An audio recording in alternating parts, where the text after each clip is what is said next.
আল্লাহ নবী সাহাবা আবু বকর সিদ্দিক রাদিয়াল্লাহু তাআলা আনহু গুটি পায়ে পাহাড় অতিক্রম করে পাহাড়ের নিচে দেখে একটা খাজুর বাগান রয়েছে গো। আল্লাহ নবী সাহাবা আবু বকর সিদ্দিক রাদিয়াল্লাহু তাআলা আনহু খাজুর বাগানের ভিতরে চারিদিকে খোঁজাখুঁজি করে, কিন্তু না আবার আপনার নবীর দুনিয়ার বাদশাহ হাবিবুল্লাহ নবীকে খুঁজে পাওয়া যায় না। আবু বকর সিদ্দিক রাদিয়াল্লাহু তাআলা আনহু খাজুর বাগানের শেষ প্রান্তে চলে গেল। আল্লাহ নবী আমার সিজদায় পড়ে রোনাদারি করে আবু বকর হুজুর রাসূলুল্লাহ মাথা ধরে চলে গেল। আল্লাহ নবীকে আবু বকর হুজুর বললেন, ইয়া রাসূলুল্লাহ ইয়া হাবিবাল্লাহ হুজুর, মদিনা মানুষেরা পাগল হয়ে যায়, কেউ তারা খানা পিনাই মুখ দেয় না। সাল্লাল্লাহু আলাইহি ওয়াসাল্লাম উম্মতের জন্য সর্বদাই কেঁদেছেন, ভেবেছেন। ভাই আমার, রাসূলুল্লাহ হায়াতে থাকাকালীন কখনো কখনো সাহাবাই কেরামদের থেকে রাসূলুল্লাহ উধাও হয়ে গেছেন, সাহাবাই কেরামেরা পান না। আল্লাহর নবী সাহাবীরা পাগলের ন্যায় রাসূলুল্লাহকে খুঁজতে লাগলেন। আল্লাহর নবীকে খুঁজে পাওয়া যায় না। সাহাবাই কেরামেরা কেউ একজন একদিকে বেরিয়ে যায়, আরেকজন আরেকদিকে বেরিয়ে যায়। এমন করে রাসূলুল্লাহ সাহাবা কেউ বলেছেন হযরতে বেলাল রাদিয়াল্লাহু আনহু, আবার কেউ বলেছেন না রাসূলুল্লাহ সাহাবা আবু বকর সিদ্দিক রাদিয়াল্লাহু আনহু নবীকে খোঁজার জন্য একটা পাহাড়ের ধারে গেলেন। পাহাড়ের ধারে গিয়ে দেখলেন কিছু বকরি ভেড়া ছাগলের পাল, তারা মাথাটা উঁচু করে দাঁড়িয়ে আছেন। বকরি ভেড়ার পালের মালিককে জিজ্ঞাসা করলেন যে আমাদের নবীকে কি তোমরা দেখেছো, বলতে পারো? উনি জবাব দিয়ে বললেন, কে তোমাদের নবী আমি চিনি না, তবে আমার বকরির পালেরা, আমার ভেড়ার পালেরা এরা আজ 3 দিন হয়ে গেল বাড়ির দিকে যায় না, শুধু পাহাড়ের দিকে মাথাটা উঁচু করে দাঁড়িয়ে আছে। আল্লাহ নবী সাহাবা আবু বকর সিদ্দিক রাদিয়াল্লাহু তাআলা আনহু গুটি পায়ে পাহাড় অতিক্রম করে পাহাড়ের নিচে দেখে একটা খাজুর বাগান রয়েছে গো।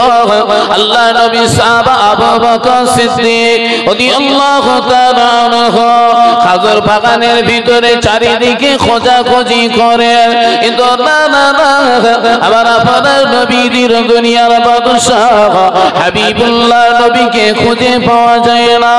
আবু বকর সিদ্দিক রাদিয়াল্লাহু তাআলা আনহু খাজুর বাগানের শেষ প্রান্তে চলে গেল।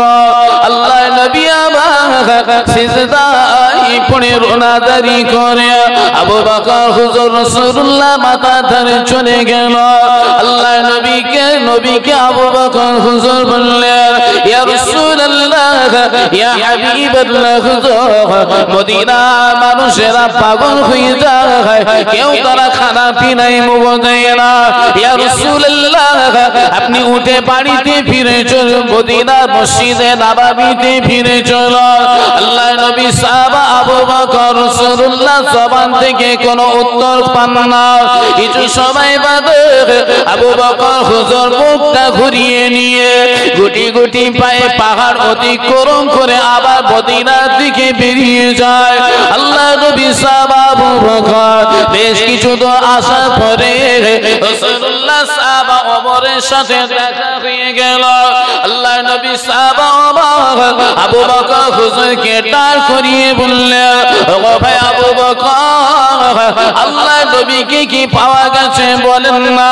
আবু বকর হুজুর জবাব দিয়ে বললেন, ও ভাই আবু বকর জবাব দিয়ে বললেন, ভাই রাসূলুল্লাহ খাজুর বাগানের ভিতরে সিজদায় পড়ে কাঁদে।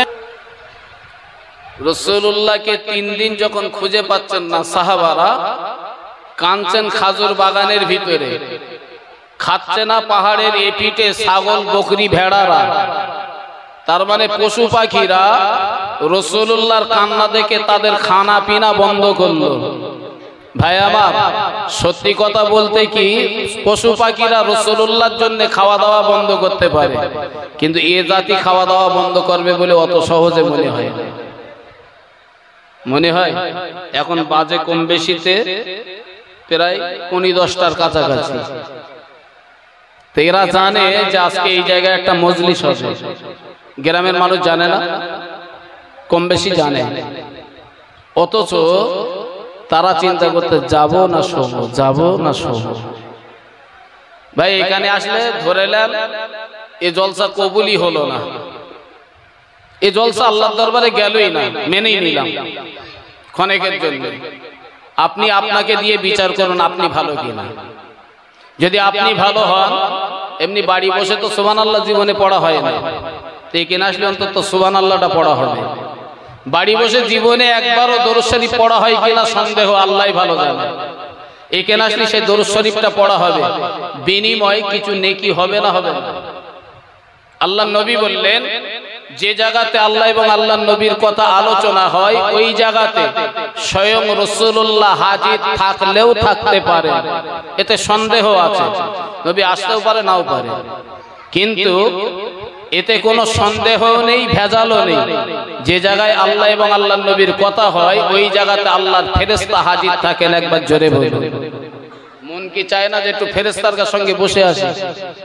মাইকের আওয়াজ যত দূরে যাচ্ছে আমি তাদের কাছে অনুরোধ করব এই মজলিসে চলে আসুন, শোবেন আর 1-1.5 ঘন্টা পরে গিয়ে শুয়ে পড়বেন, সকালে উঠে আবার কাজে যেতে হবে।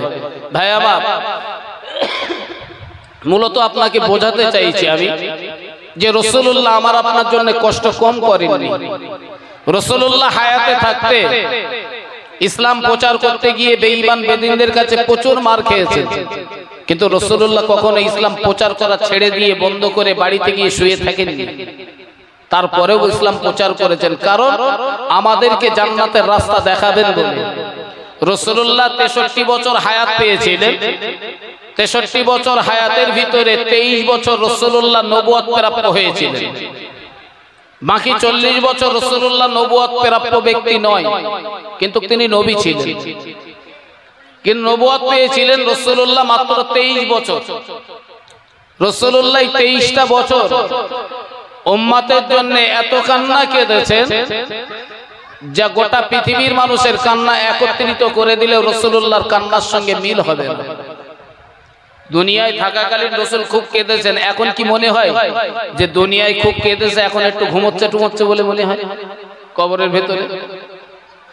না, রাসূলুল্লাহ দুনিয়াতে যেমন কেঁদেছিলেন আজও কবরে শুয়ে শুয়ে কাঁদছেন, আমার উম্মতেরা কি করে নাজাত পাবে, আমার উম্মতেরা কি করে জান্নাতে যাবে। রাসূলুল্লাহ কবরে শুয়ে আজও যেমন কাঁদছেন, হাসরের মাঠে ময়দানে মাহশারে সেদিনও রাসূলুল্লাহ কাঁদবেন। ভাই আমার, ভাবতে অবাক লাগে, রাসূলুল্লাহ তো শুধু তার পরিবারের জন্য কাঁদেন না, কাঁদেন তো গোটা উম্মতি মুহাম্মাদির জন্য। তা গোটা উম্মতি মুহাম্মাদি কেন রাসূলুল্লাহকে বুঝতে পারে না?